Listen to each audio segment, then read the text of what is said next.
you know, just be a minute or so when I'm looking for something to talk about, same as last time. Sure.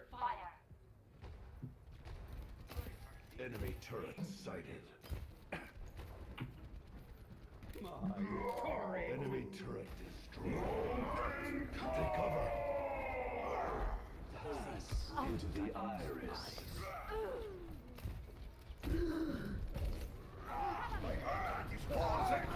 Alright, so in that situation, right, two things I would say. Typically deaths are bad. We want to think about, like, why did we die, try to look to fix them. There, firstly, we were very, very far out in the open. So last time I would imagine at some point we discussed cover usage, yeah? Yeah. Yeah, so just remembering good positioning is the usage of cover, bad positioning is the absence of cover. We also just stared as a Reinhardt charged us, so that's part of awareness as well. It's just making sure we're paying attention to if Reinhardt's charging straight at us and we're staring straight at him, we probably might want to move instead of standing still.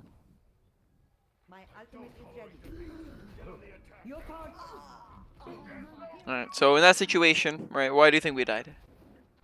Didn't see the Hanzo. So that's maybe awareness, right? Paying attention to the Hanzo. We didn't notice that we took damage, right? So we have audio awareness where we can hear that. We have visual awareness. We can see, we'll have received damage indicators on our screen. We'll see our health bar go down, and you know we therefore probably should toss a nade at ourselves.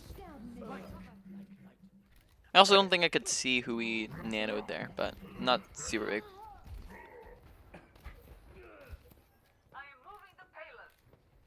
Tactical visor activated. Go. I keep you here.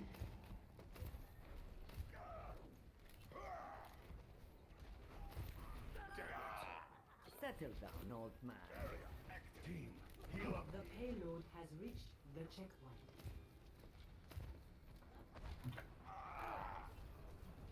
Alright, make sure we're paying attention to our front line, right? Just make sure we're keeping up and watching with them. That way, Reinhardt just doesn't die because we're not paying attention to him. Right. Especially when he's the character on your team who's going to be taking the most damage.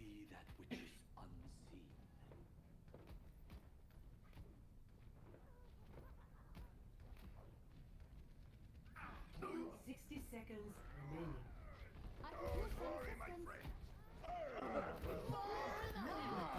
Going to be okay.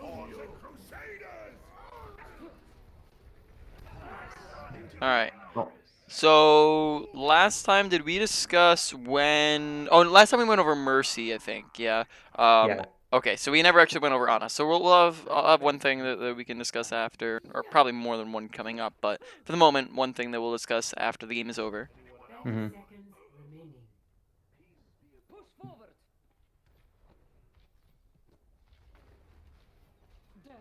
This is not your time.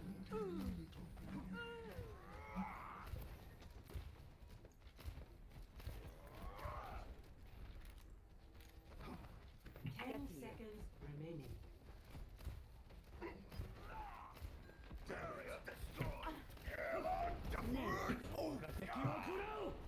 Okay, good sleep. Oh, we kind of I walked back didn't into realize that the one. range. Yeah, I didn't realize the range of that. Mm-hmm.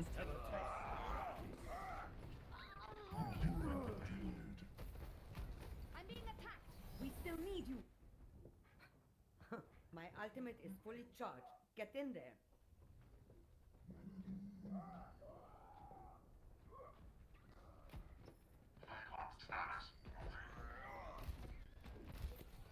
Get over here. You're powered up. Get in there. Tactical visor activated. Damage. Make a nano.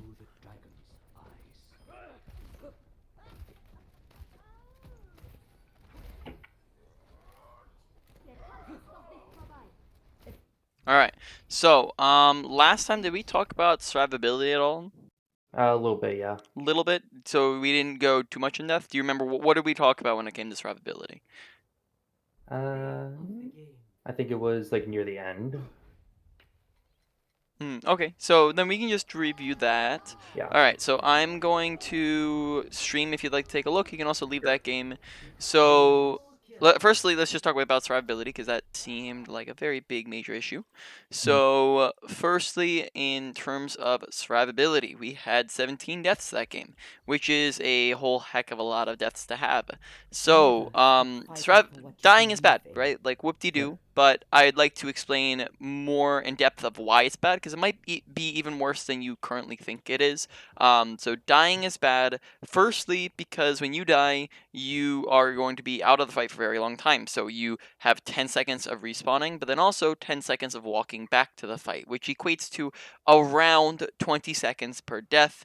If you multiply that by 17, as we just had in our last game, divide that by 60 for the minutes, right? That means that during that last game that you were playing, you were dead for around 5 minutes and 40 seconds, right? Which is a very, very long time to be dead, right? Mhm. So during that time, I just want to give you some perspective here. That's the amount of time you could have been using like 4 or 5 nanoboosts, right? That's the amount of time that you could be getting a lot of healing output, a lot of ability value, right? So Mhm. really important that we stay alive and we cut down on deaths. But then on top of that, it's not that you just get no value when you die, you also have negative value. You have a negative impact on the fight, because now your team being down, you are more likely to lose that fight without you. So that's your impact on losing the fight, right? Is not being there and putting the enemy team at an advantage. So dying is really important. When we cut back on deaths, not only are we more productive and doing more things, we get to have more fun because we're participating. That's going to be more time that we can use to practice and improve at the game. And on top of all of that, it's going to win you more fights because you are going to be able to be alive to participate in them, and you're not going to be putting your team at a disadvantage. So deaths are important. Really want to focus on that. So how do we work on our deaths? Well, when it comes to deaths, usually there's about like 4 different reasons why people die. These are kind of like categories. It doesn't include every and all deaths, but typically people die because firstly, right, for poor positioning, such as standing out in the open, not using cover, right? You have a lack of awareness, such as a time where Hanzo killed us just because we were not paying attention and we just didn't hear him shooting at us or see him shooting at us, right? Also, there is a misuse of abilities, such as if we, start getting shot at and we don't self-nade, right? Or if we just miss our sleep dart, right? Then you have over aggression, such as if we run into their team. Out of all the deaths that I didn't see all 17 deaths, but out of the ones I saw, I'd probably say that one was the least amount. I don't think you were too over aggressive, but I did see a lot of the other ones where maybe ability usage was one of the lower ones, but I saw a lot of deaths coming from lack of awareness and poor positioning, especially were the 2 main ones for you. So we want to make sure we're identifying why am I dying, but then even beyond identifying why am I dying, look to find the solution. This is the problem. This is how you fix things, whether this be in-game, out of game. Most times you're trying to fix a problem. The problem solving step-by-step process is 1, identify the problem. So I just died. That's a problem. Why did I die, right? Maybe I was out of position, right? So now we've identified the problem. Identify the solution, right? What is the solution to the problem? So I was out of position. I died because I was out of position. Maybe I should have taken cover. And then beyond that, what cover should I have taken? So if I died right here, maybe I should have been standing here, right? So it's in-game. Right as you die, think that to yourself of, why did I die? What could I have done instead? And then thirdly is the application process, making sure we're looking to apply that in the future. Last time, just double checking, because sometimes I forget to go over this. Last time, did we discuss the application process with the things we talked about? Like how to apply them in game? Yep. I do not believe so. Could be wrong. No, so just the topic would have been focusing. Do you recall anything on that? A little bit, yeah. A little bit. Okay, so just as a reminder, but then also like if you feel like if I start talking for the first 2 seconds and you're like, oh snap, I remember all this now, feel free to interrupt me. I don't want to spend 2-3 minutes on it if we don't need to. But just to go in on that topic, right? How do you improve on the things we've been talking about and will talk about? Well, you improve at things, same way in game, out of game, and that is that while you're doing it, you are going to make sure that you are focusing on the thing you're trying to get better at. That means that you're not going to autopilot. You're not going to just play to play. And contrary to popular belief, you're not going to purely play to win, as when you purely play to win, you just kind of stagnate, you don't go anywhere, whereas when you play to improve, you end up winning more. Now, what that would look like within your gameplay is you're going to pick out a category, right? You'd go, for example, like awareness, right? And let's say it's survivability, right? And we think to ourselves, stay alive, stay alive, stay alive, stay alive, stay alive, right? The entire time that we're playing, right? So we're giving ourselves a constant reminder to think about staying alive and survivability, right? And why am I dying? And when we do that, our survivability is probably going to look a little bit better because we're focusing on not dying. Now, if we keep that up for a certain amount of time, that will format as a positive habit. So now we are in the positive habit of not dying, or adversely, we're breaking the negative habit of dying, right? And then from there, we no longer need to focus on it as much because it will just come naturally. It's a habit now. I would recommend don't try to do everything all at once. That will get overwhelming. Pick out one category of things to work on, or 1 to 3 smaller things within a category. Now, you can focus on multiple categories if they're very unrelated to each other. So, for example, on a Nanoboost, right? Typically when you're using an ultimate, you're not typically spending a ton of time using it, right? Like I'd say on Ana, maybe you're spending a little bit more than other characters, but you're not spending the entire game thinking about your ultimate usually, right? You spend roughly around, let's say like on Ana, it's a little bit higher. Let's say you spend roughly like 15 or 20 seconds every 2 minutes thinking about how you're going to nano, right? It's a decent amount of time, but it's not your entire gameplay. Whereas awareness or survivability is going to be an entire gameplay type of thing. You're thinking about that the entire time you play. So if you try to focus on both awareness and the survivability at the exact same time, that may get overwhelming, right? If you're trying to do both big major categories at once that overlap a ton, whereas you could focus on your ultimate usage and your awareness because they do not overlap nearly as often, right? So does all of this make sense in terms of how do you apply things we've talked about? Yeah. Yep. All right. So moving on to other things. Anna. So we're gonna talk about scope usage. When to? I don't think we need to get into quick scoping too much. You're at silver, not like a super big deal at the moment, but I do want to go over the basics of when do you unscope versus when do you hard scope, right? So basically, right, this mainly comes down to your range, right? Let's go over the advantages and disadvantages of both. You're unscoped. When you are unscoped, you have higher mobility. You can move around more. You have higher visibility. You have more awareness, therefore, because you can see more, right? Whereas if you scope in, this limits both of those, right? So therefore, immediately between the two of those, your survivability gets upped when you are unscoped, right? Because you Okay, have so more mobility and more visibility. Go ahead, you said something. and it lowers DPI when you're Yeah, scoped. it lowers sensitivity when you scope in, right? So that's another difference between the two, right? So now those two, I said those two like as if they're negatives, but at a range these become positives because at a range, well, now you want to be slow because you want higher, you want higher accuracy. You want your sensitivity to be slow because for higher accuracy. You want the zoom in so that you can have higher accuracy, right? So you can see them better, right? Another differentiating factor is when you unscope, it is a projectile shot. When you scope, it is a hit scan shot, right? Again, you can't really hit projectiles too well at a range, right? Hitting projectiles at a range is inherently much more difficult. So instant shot's going to be more applicable at that range. So unscoped is close range. Hard scope is longer range, right? So let's figure out some of those ranges. So on squishy targets, which is pretty much just a non-tank, right? 10 meters, right, from here to there is unscoped range, right? Anything past that usually is scoped. 15 meters, right? Within this on tanks now because they have bigger hitboxes, right? Now this is unscoped. Anything past that is scoped. This does not have to be a hard cutoff. So you can unscope from a little bit further away on both of those, right? You can scope in a little bit closer, but typically it's not. I probably say the unscoped is a looser cutoff, whereas scoped, I probably wouldn't recommend you scoping in when you're right next to somebody, right? Because of all the disadvantages that come along with scoping in when you're right next to people. And we seem to like to scope in a lot. Within our gameplay, I'd say we were scoped in, like anytime we were shooting at someone, we're probably scoped in like maybe like 70 to 80% of the time, right?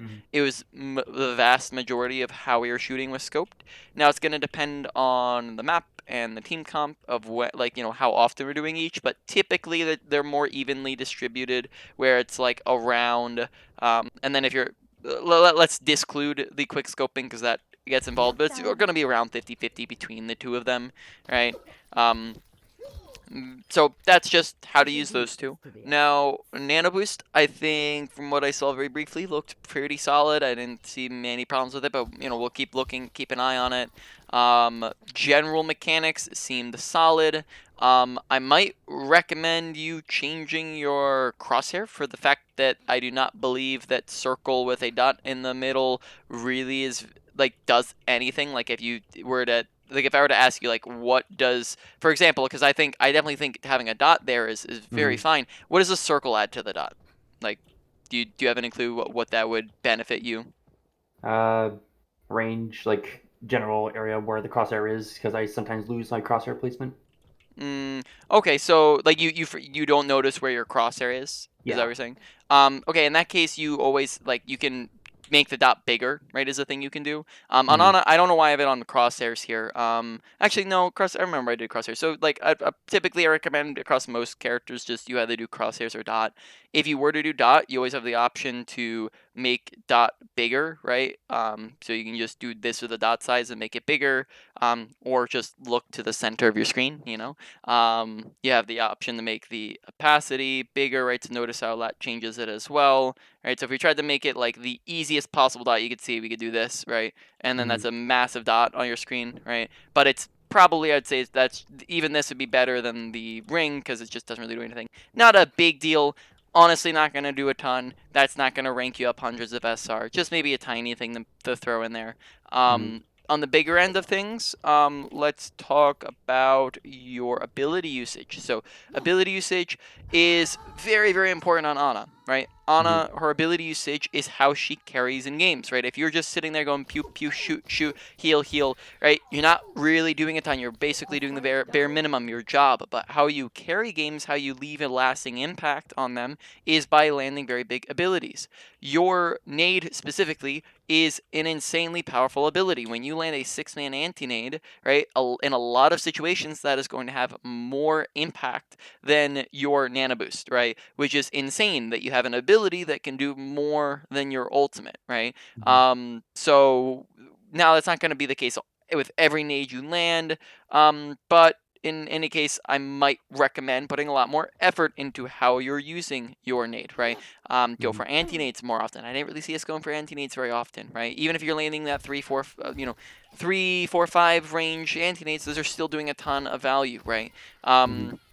Besides that, healing, when to heal nade, right? Healing nades come when healing nades are needed, right? When healing is not needed, healing should not be happening, right? If somebody is, and that gets into two different things, right?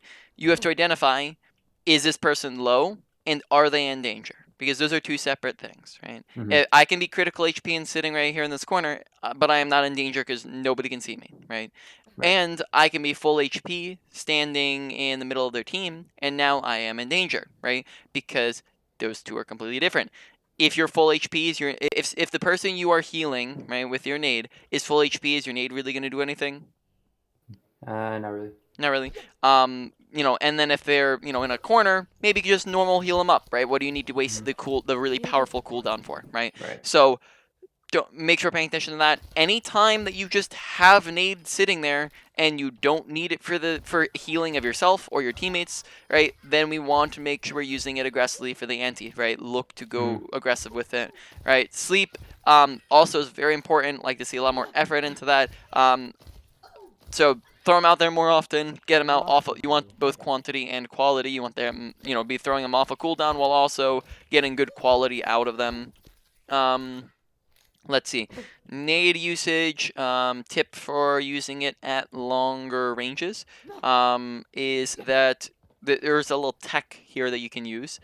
This only works if you are scoped in. It does not work if you are unscoped, right? You scope in, you take your ultimate charge, and you line that up with an enemy, or whoever you're trying to aim at, and you press E, and that nade will hit them from any height, any range, right? It's just a way to land easy nades. Now, of course, you don't want to use it when you're nading right here, right? Because that's not going to be helpful. But ranges, it's going to be particularly helpful when they're on. These guys are on a little bit on a slope and more so on even footing with us. So we're going to use our Q here instead of our ultimate, right? And then hits them, right? So tip for landing long range nade. I think you can go ahead and hop into a game now. Hop into a queue. And then, oh yeah, questions. I forgot to ask those. So how did things go this past week? Like how have things been going since our last session? Things been going good, bad? Have you seen improvement at all? Uh, I'd say like the first few days when I've been playing, I played as primarily Mercy, and Hmm. all those games I did really well. I got to about, I'd say I started at like 14, like higher 1400s, and I ended up at like low 1600s, which I Nice. All see right. as improvement. But then ever since then, it's kind of went downhill. So I'm back to like low 1500s. Hmm. All But right. And then was that playing Mercy or playing Ana? uh, kind of what the team needed. Hmm. So like if we for example, like if you did you when you were doing the climbing, were you playing Mercy or were you playing what the team needed? Mainly Mercy. Yeah. Okay, so then that could be one part of it, right? Not so there are things that are translatable, right, between Mhm. these characters, right? So things like general awareness and general positioning are translatable between these characters, but not everything is, right? So on if we talked about Mercy and talk about all these different things, right? Half of her entire kit is not going to translate into these other characters, so therefore like you might not have seen those immediate benefits for those other characters. Mhm. So that I would say that probably is one of the things, right? Like if your Mercy got better and then the other ones didn't as much, then you're going to be losing games on those other characters, right? Mhm. Additionally, how many supports would you say you play Uh, Ana, Mercy, and Bap. on a Mercy map? Okay. um think we talked about maybe that about last time. I don't remember. Yeah. Do.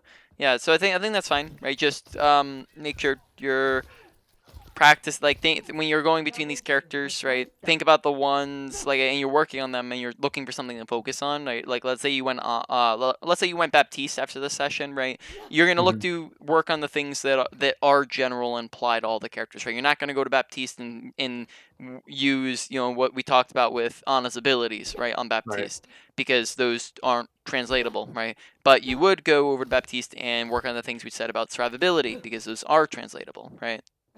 All right. I'm in a Um, game now. yep. And then, did you have any questions before we got any further? No, I think good. All right. And then, yeah, okay, you're streaming. Good.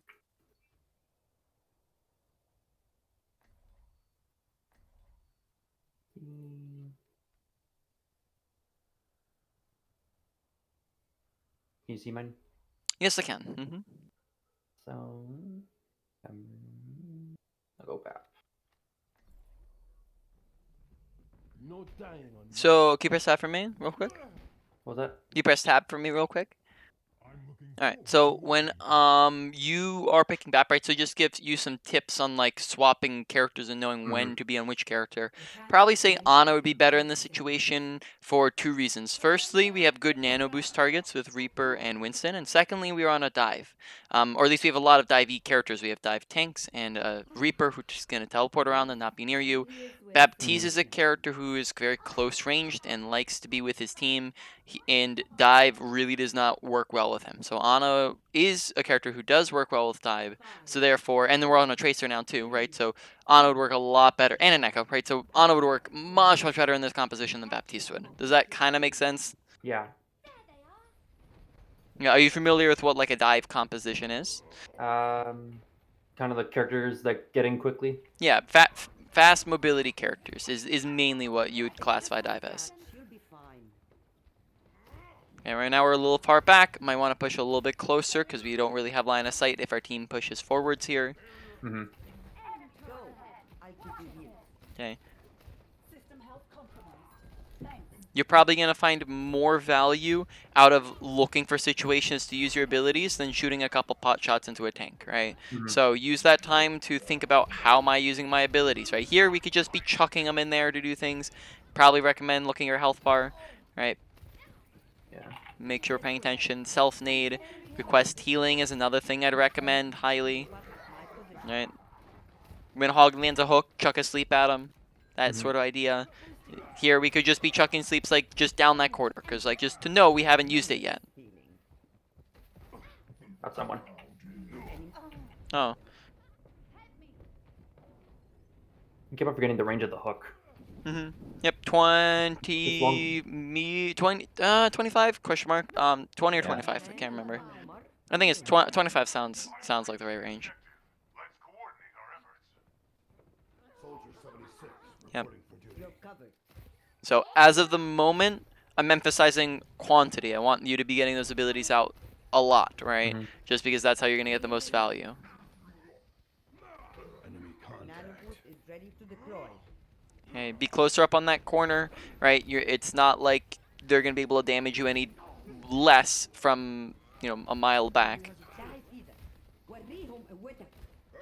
Immortality field down. Watch yourself. Watching your back. Need healing. I could use some healing. Healing in hand. Thanks. Hey,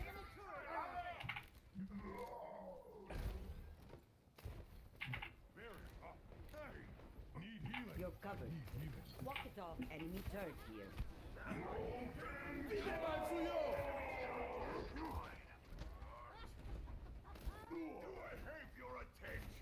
It's just a scratch. You'll be fine. This will help. So would it be a safe guess to maybe think that we in that situation we were holding on Nano for our visor? A little bit, yeah. All right. So then, well, Dang it. so might have to talk about our. Yeah. So in that situation, I just say like if he's 30, you charge up Nano very fast. If he's 30% on his visor when we have Nano Boost, use Nano and then charge up the next one, right? Mhm. So you're gonna find more value out of getting 2 Nano Boosts than holding on to it for a whole fight and a half or whatever. Watching your back. Get real.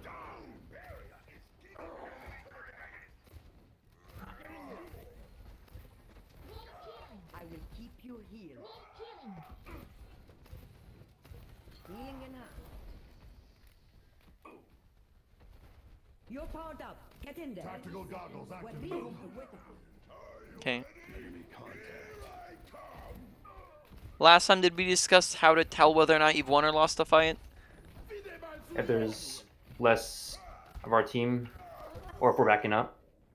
Yeah. So did we talk about the numbers like 1 to 2 and then 2 to 3? Is that I don't think so. No? Okay, so we'll talk about that then. But just so you're aware, when we used our Nano Boost, we had like half of our team with us, right? Which Mhm. just isn't the time to be ulting, which we will talk more about that. Now, in that situation, right, your team seemed to be having trouble getting past choke. Would you say that's an accurate statement? Yeah. Yeah. As an Ana player, right, you in that situation, do you feel like you can have an impact in breaking your team through choke if you sit there and heal your team? No. Okay, how do you feel that you can have an impact to get your team through the choke, right? Or I don't know why I said right, but go ahead. I'd say providing more of a advantage push. So what can you do to do that? Use my abilities more. So I'd say that you have kind of mainly 2 different ways that you can do that, right? Mhm. You can wait until you have Nano Boost up and break through with your ultimate, right? Put that on somebody like the soldier, right? Like if you have soldier running with visor, that's a way you can break through choke. You can also do it by landing a big anti-nade, right? Mhm. Landing a big anti-nade not only makes it easy for your team to kill them, but then it also puts pressure on them because now they're thinking, do I back up? In which case you've just created space for your team, or do I stay here, in which case your team can kill them, or do I push in hard, in which case you kill them even faster, right? So any way you slice it, you get value when you land the anti-nade, and if you land a big old anti-nade, then that's how you can break your team through as well. And landing asleep can be pretty helpful too, right? But you're not going to break through choke very easily just by sitting there and healing, right? That's not how you have the impact yourself to get your team through. And if you're relying on your silver and bronze teammates to break you through choke, well, then you're never going to carry and climb on your own, right? Ice wall coming up. This is not the end. Enemy turret here. I have your back. Okay. Nice sleep.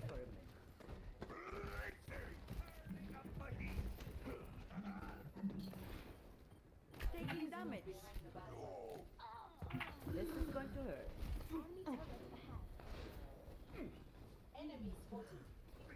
Get real. Lights out. Shoot, then nade, then shoot again. This is Oh. going to be your most efficient combo when nading someone. All right. Yeah, so that in that situation probably could have finished her off if we did that. It's just gonna be the best animation cancel. It'll take more than that to keep me out of the fight.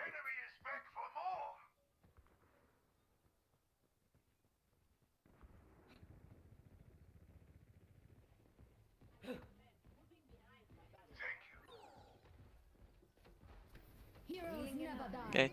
Keep an eye out. I've seen 2 nades where, like, just that one, for example, where you can think, well, was that one really necessary? Like, if it was, I don't think our team isn't in danger or even low there, that you would need to be using a nade. I've seen worse. You're going to live. Helden sterben nicht.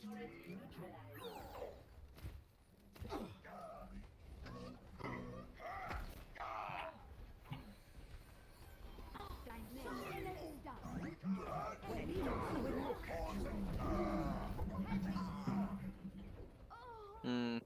All right, not really your fault for getting shattered there, but we did also miss 2 abilities before that as well. So we didn't die nearly as much that game, but I also say our main, why we lost is just because of our lack of value, right? We didn't have enough impact to win the game, right? So we want to make sure we're looking to get more impact and value. I am going to stream again. We're gonna go over a couple things, not a ton. Okay. So let's talk a little bit more about how can we land our nades. So we talked about that Never range stop thing, fighting but for what you let's believe talk a little bit in. more on this. So landing nades, firstly, don't try to hit people directly with nades. They are just going to end up body blocking it from hitting people around them. And then also, if you try to hit them and you were to miss, well, now it just goes sailing past them into nothingness. Whereas if we aim at their feet, well, now what happens is that if we were to miss the nade, right, then it hits the wall behind them and like it just hits everybody. Or, sorry, alternatively, I think I messed that up a little bit. You should intentionally be aiming for the ground or the wall or the ceiling in between as many people as possible, because this is going to give you the biggest radius. So even if we were to miss them, or even if somebody catches it, right, we still get a bunch of people in it because it just hits so many, right? So we wouldn't aim here on if we're trying to land a nade. We'd aim here, right? So that's gonna be I'm not seeing better anything placement. right now. Oh, Refresh the screen as I'm well. streaming. Let me try streaming again. Sure. Can you see it? Still no. Where is it show in one of our icons in the middle of our screen? Your icon, yeah. Just click it. Oh, there it is. Never mind. Yep. Were you able to see last time we were in? Yeah. All right. Just making sure.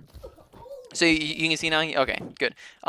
So yep, we wouldn't aim here on people, right? We wouldn't like try to hit them directly. We'd aim at the floor in between them, right, or the wall or the ceiling between them, right? Chucking them straight at someone, just go sailing past them, right? If we miss. So that's part of landing nades. Besides that, we want to keep an eye on what are all the things that can block our nades, right? We have just flat up walls. Make sure not accidentally hitting walls, right? You have enemy shields and enemy tanking abilities, and you also have teammates who can step in front of nades, right? Oh, never mind, that he was full HP. You have teammates who can step in front of nades, and then that blocks it. So whenever we're trying to throw nades, we want to look to actively get around all of them. So teammates, just move to the side or move in front of them, right? This is going to get you around them for the nade, right? Against enemy shields, you can do the same thing as move around them. You can wait for them to drop. You can wait for them to die, for them to be, not for the shield to break, right? You have a lot of different options for landing nade or sleep into that. Same thing with all of the different tanking abilities. And then finally you have like tanks themselves, right? Tanks themselves can just block it, and that's what we were talking about before. Is like look to aim it around them. So we're not trying to chuck it straight here, trying to chuck it right there, right? Now there is a way that we can very easily check off all of those boxes that we just talked about all in one fell swoop, and that is off angling. So if enemy team is standing there and our team is standing here, and this is the main angle, right? An off angle would be if we just did this. So now we just got around our whole entire team, shields, tanking abilities, tanks, right? Straight to the back line, 6-man anti-nade, right? So it's very fast, it's very safe, right? We get it off very easily, right? Whereas if you tried to come from the front line, wouldn't be able to do that. right? Another example of this would be enemy team, our team, main angle. We back up a little bit here. We can still heal our team, right? Then we come around the corner, right?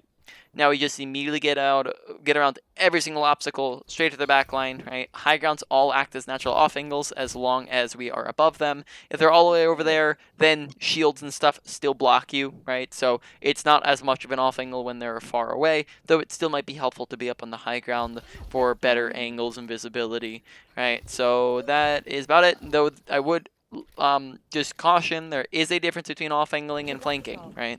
Same scenario, enemy team, our team, main angle. A flank would be if we decided to go all the way around, all the way around, all the way around, all the way around, right, and all the way around. So now this just took us twice as long. Yeah. It's a lot more dangerous. We don't have a high ground. We're not near our team, so we're a lot less likely to. Or we're during that time, our team could be dying and we could be losing the fight, and also we have a higher chance of dying. So as Ana, you should almost never off angle, right? Nap time. Different characters can, especially like DPS, there's certain characters that are able to off angle. Ana, almost never. Yes, off angles, no flanks, right? And then let's see, is there anything else? Oh, yep, I think we're gonna talk. I think you're good on that one. Trying to think. I think you can just go ahead and hop into another queue. All right. Yeah. You disappoint me. Yep. So biggest things as of the moment, looking to get value out of our abilities and making sure that we are staying alive.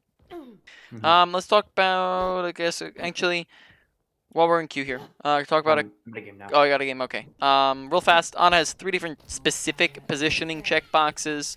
Number 1 is, can I see my team, right? Do I have visibility on people? That includes future tense, right? So if I'm back here, I might be able to see my team, but what if my team walks around the corner? Well, now I can't see my team and I'm really far away from them. So better positioning might be up here, because now if they turn the corner, now we can see them very easily, right? Number 2 is, can I land abilities and nades? That is off angling. And then number 3 is, can the enemy team see me, right? If I am just healing on my team, why should I stand where enemy team can just shoot at me for free? Instead, I should position around the corner, right? And then I can peek for nades and sleeps and whatnot, but I should just be around the corner while I'm flat up healing, right? So that's additional tips for Ana with positioning. Look to, I would say those are check boxes. Look to check off as many boxes as possible when you are positioning, right? Do I have a high ground? Do I have cover?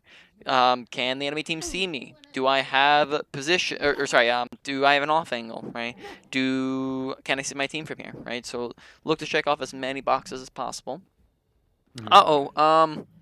Snap, I should have thought through that better. I don't think that we're gonna be able to, dang it. Sorry, I should have asked you to get into quick play instead of competitive, because we only have 20 minutes left here. That's all good. We're gonna have to do a very brief review at the end, or a very brief like main points then. Watch the anti-nade. We threw in a heal nade when Hog was purple. You know, in that situation, maybe you can just chuck a sleep at the Zarya. That might secure the kill. Keep the high ground. Don't drop unnecessarily, right? High ground's fantastic positioning. Did we talk about high ground positioning last time? Yeah. Yep. So look to take it. Really valuable. You'll be fine. I'm taking the point. Yep. Just nade him, right? It's gonna be a really effective way to do damage. The objective. We must take it quickly.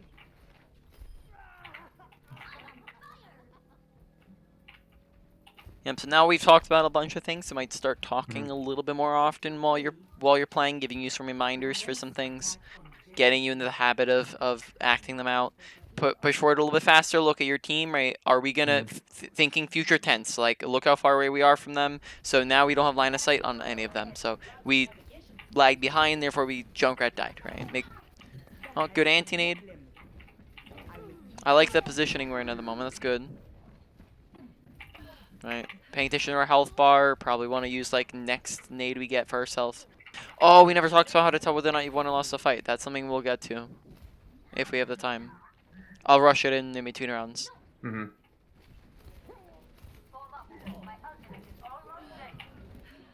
Okay, so as of the moment, without going too in depth on it, that's a lost fight. Good idea to back out. Yeah. Ich kümmere mich um dich. Group up with me.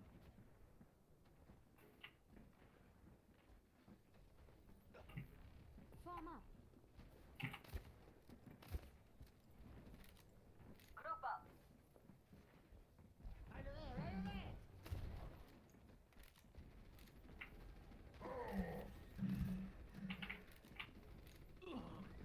Healing stream engaged. You're covered. Okay, team's back grouped up, so now we're maybe looking for some abilities to be using, right? Just thinking about that, looking to use Nanoboost this fight.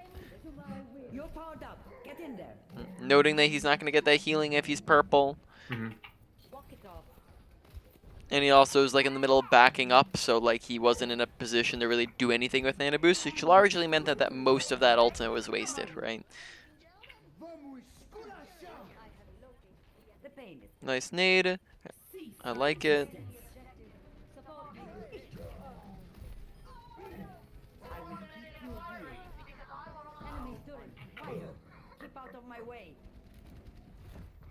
Okay. Готовности. Good job. So, sneaking in real quick, how do you tell whether or not you won or lost a fight? Large amount of this comes down to watching kill feed. When you are up 1 to 2 people or down 1 to 2 people, that is an advantage or a disadvantage. You play more aggressive or passive accordingly. When you are up or down 2 to 3 people, that is a won fight or a lost fight. When you win, you play super aggressive. When you have lost, you look to get out if possible. If you cannot get out, you let them kill you. This way you do not stagger yourself. Are you familiar with what staggering is? Yeah, we talked about it last time. Yep, Like alright. just like Mhm. staggering is not good. Yep, so we want to do that so we don't end up staggering, and then you Yeah. also don't want to use ultimates in won or lost fights. So don't walk into fights where you know that you've already lost. So for example, in the last game we were in, we nanoed Soldier to go in for an Nanovisor when it was a 3v6. That is very clearly already a lost fight before the fight's even started, right? So in that situation, you want to wait for your team to group up before you're going in. Now, if you're only down like one person, that's maybe doable, right? That's fine. Maybe not the best decision because you could just wait for the teammate to come back, but it wouldn't be nearly as bad, right? I'll be busy soon enough. You Okay. say like right here is a good place for Ana? So let's check through the boxes. Can we see our team from here? Barely. Barely. So that's the number 1 checkbox. So within those 3 checkboxes we said, that is in a priority order. The biggest priority is can I see my team? Second biggest is can I land my abilities or off angle? And then third biggest is can the enemy team see us? I'll probably recommend being on that high ground still. Your team's probably not going to sit in that window the entire fight, I'd imagine. Now, if they all push past that choke, then you could probably push forwards. Like, it looks like they're very far forwards at the moment. But notice how they did back up now, so that high ground probably would have been good to be at. You look tired. Nade him, right? Just make it so he can't heal. Good sleep, though. I will keep you healed. Next time you get like a lull in time where there's nothing else to do, and look to rotate back up to that high ground. Where whenever you're able, the fight's over, you want to just take that time to rotate. No, don't be afraid to nade that, right? Right there, if you nade, you heal yourself, you break every turret, you purple like the 2 people who came through the teleporter, right? So nade's gonna get more and more value the more people who are sitting around and the more things it's going to be hitting, right? So when there's a big old situation, like I'd say would have been a perfect situation to use nade, right? And we also, I would probably say we died specifically because we did not nade. So that would be an example of a misuse of ability death, right? Where we could have healed ourselves and we could have purpled them all and broken the turrets, but instead we did it. Yep. We would only rotate here after if the fight goes to point, right? But until then, we want to be here because then we can see most of our team, unless they push around that corner. We can land nades and abilities extra well from up here.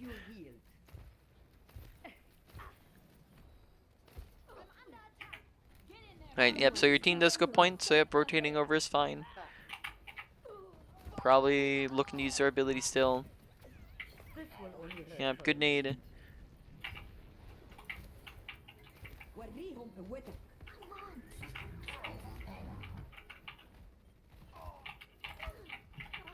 You're powered up. Get in there. Stand in my way. Justice delivered.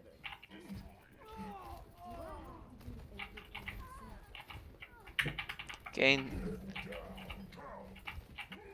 Held on to sleep for a little while there. Nice shots. Eyes on the bad guy. So why do you think we died there? We weren't situational or We move swiftly. survivability awareness.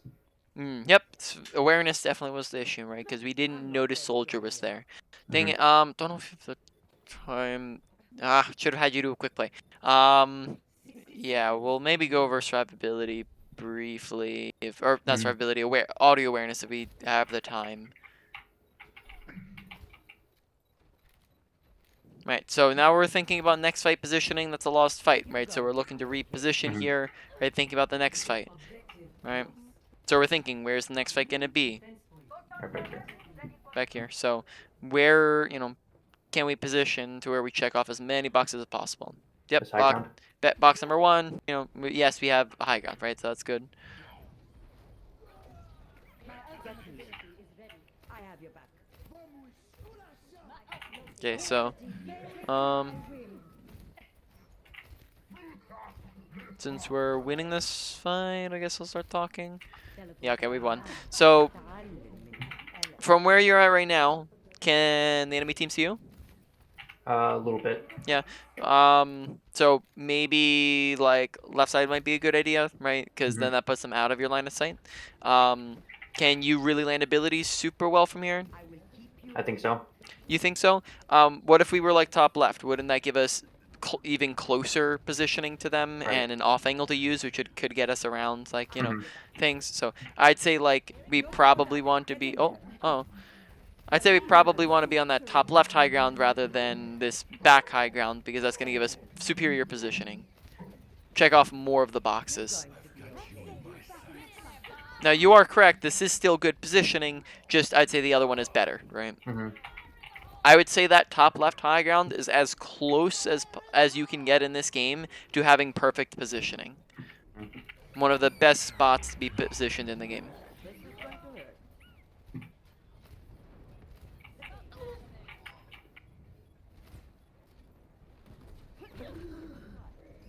Probably recommend don't drop off high ground. Firstly, make sure you're watching for mines. Secondly, right? Healed up.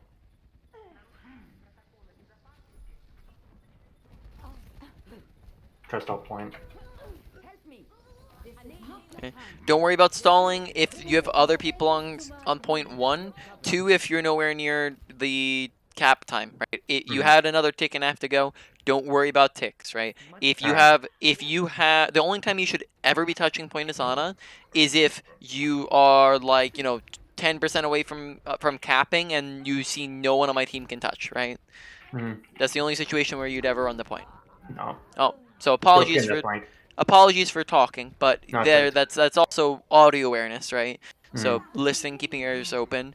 We'll talk a little bit on that after this round is over. Probably be best if we just won it here. That'd be preferable. Get me. It's just a scratch. You might recommend running away rather than like standing on top of them after you use both of your abilities. My ultimate is almost ready. The pain is coming. Get in there, Bob. 30 seconds remaining. Located the enemy. You're going to be okay.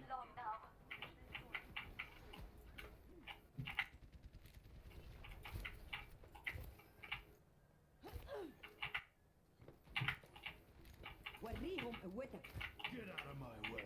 I've got you in my They're sights. almost out of time. We'll stop them here and now. I have your back. Self-destruct sequence. This is going to hurt. Reality Okay, watch health bar there. We did land a good nade, but we also Mhm. possibly could have used a self-heal nade as well as an option. Also noting that we were still standing in the back high ground when, you know, top left probably would have been better still. التكرار يعلم الشطار. And it would only take you, you know, like 3 seconds to rotate over there. All right, so I'm going to stream. That was a fast game, so that's good. So we actually have time to go over stuff now. So you can just probably stop streaming because I think that we're Alright. done with that for now. So talking on some stuff. So firstly, audio awareness, keeping our ears open and listening. So couple things with audio awareness. Recommend turning up normal volume if you feel like you need to. Mhm. Music volume, turn it either very low or off. Usually that just clutters with your audio. I would recommend checking, do you have surround sound enabled on your headset?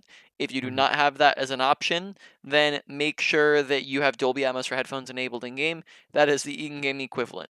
Now, you could have all these settings be absolutely garbage and still have good audio awareness if you're actively listening and paying attention, right? So listening for footsteps and gunshots and ultimates and abilities, right, is how you have better audio awareness, right? One other thing I'd mention for awareness is that when you get shot at, you receive damage indicators. So look above our crosshair here. When we take damage, you will see those damage indicators in the direction in which you are taking damage. So it comes from the left, right? It's going to come from for the bottom here, right, demonstrating from behind, right? You also notice that when you are low, that you will receive the redness on the corner of your screen, so you'll hear a gasp. All of these are indicators that you need healing. There are a lot of times where you just wouldn't notice we need healing, right? So these are all indicators I'm showing you. You will also receive, when you start getting shot, damage indicators. If you look on the top left here, right, you're going to see damage indicators of the direction in which you're taking damage, right? So that's more directional cues and cues that you are taking damage, and then you can also see and just hear that they're shooting at you, right? So that's a lot of different information to say, hey, there's someone shooting at me, maybe I should look at my health bar, right? Whereas a lot of times we would, you know, just not notice that somebody was even looking at us or shooting at us, right? Moving on. Settings. Anna, did we talk about Mercy last time, your beam sensitivities? Yeah. Did you ever edit your Ana nano sensitivity? I don't think I did. Okay, so it's Let's fix that. it's the exact same concept, and that same concept applies to a bunch of different characters in the game. So I'd recommend going through and just checking all these different characters. So Ana with her nano has the exact same thing as we talked about last time, Nanoboost sensitivity. It just means lower it goes, you have to be more accurate. Higher it goes, it's gonna be super lenient, and it's gonna that's how Mercy. I'm pretty sure that's how Mercy accidentally got it when we were nanoing, was because it was we didn't lower it at all, so I might recommend going somewhere between 60 to 80 on Nanoboost sensitivity. Same thing applies to Brig and to Sombra and to Echo and to Zenyatta and to Zarya. This applies to a bunch of different characters, so I'd check through those, right? And then now let's go through main points, review, and then wrap up the session. So ability usage, Nade. Look to get a lot more value. Nades and sleeps are important. Sleep just in abilities, use both of these more often. Get them out frequently. Sleep, I'd say especially use sleep more often. That one we kind of held on to sometimes. But then we're also looking for quality for both of them, especially Nade. I'd talk about quality. So sleep, focus on quantity. Nade, focus on quality, though you still need to focus on both for both of them, right? Nade, land it in between as many people as possible. Scope tech, scope in, that's where it's going to go, right? Look to get a dodge around all the different things that can block it. Shields, tanks, tanking abilities, tanks themselves, and then walls that can all block it, right? I think also said, maybe I didn't say teammates, right? Teammates as well. Then that's about, also heal Nade when people are low and or in danger. And then other than that, you're always anti, right? Anti's super powerful. Look to put effort into it. Other than, besides all that, probably like a medium high priority for you to work on. All right. Ultimate usage, honestly pretty solid. I think there were a couple problems like lowering that sensitivity and making like one time we held on to it when we could have used it. Besides that, I think usually we had pretty good ultimate usage. Probably say like a low to medium priority, not super big. Might even put that at a low. But for now, we'll put it at a low to medium. Okay, mechanics, probably same thing. Honestly, you did really good mechanically. With general mechanics, though, scope versus unscope is included in here. Unscope is 10 meters. Squishy targets, scoped further than that. 15 meters unscoped tanks. Any further than that, it's scoped. Then I think that's about it for your mechanics. Pay attention to your teammates who are low. Sometimes you just wouldn't notice people when our team, needed healing. Besides that, probably all goes to like a low to medium priority. Positioning, make sure that we are checking off all these different boxes in our head when we're positioning. Do I have a high ground? Do I have cover? Can I see my team? Can I land abilities off angling, right? Can the enemy team see me, right? Checking off all these different boxes so we can have good positioning. Then overall, that one probably went to like a medium priority. Awareness, paying attention to your environment, right? What's my health bar at, right? What's when people are shooting at you, right? Paying attention to all the different indicators you get. Audio awareness, right? So we can know when people are coming at us, right? Just paying attention to our teammates and what's their health bar looking like, what's their damage levels at, right? Who needs healing, who doesn't. Let's see, just a lot of odds and ends things, just paying attention to things. Kill feed, right? What's happening in kill feed? How do I tell whether or not we're winning or losing? We just talked about it. I don't think I have to go over that again. And then I think that's about it for awareness. Awareness, probably medium priority, though I'd say it might come a little bit higher than positioning, just slightly. And then finally we have survivability, right? Thinking about staying alive, right? Make sure you put a lot of effort. Deaths are really terrible, right? 20 seconds per death. Focus on why are you dying, poor positioning, lack of awareness, misuse of abilities, and over-aggression. I'd say over-aggression was, if I were to put in order of why you died, I'd probably say the biggest death causer was awareness. Secondly was positioning. Thirdly was ability usage. Fourthly was over-aggression. Didn't really do that too much, right? And then overall, that one probably goes, I think you did really bad in your first game, but then also you did end up bringing it back a little bit in our other games. If I'm gonna reposition these a little bit slightly, I'm gonna put the awareness up to a medium high, and I'm gonna put survivability at a medium, just because it's a little bit inconsistent, right? So overall, let's go through that one more time. Probably say the biggest thing you could work on is probably ability usage. Number 2 being awareness. Number 3 probably being survivability. 4 is positioning. 5 is going to be your mechanics, and then 6 is your ultimate usage. Do you have any questions about anything we've talked about, or anything else in general? No, I think that's good. All right. So then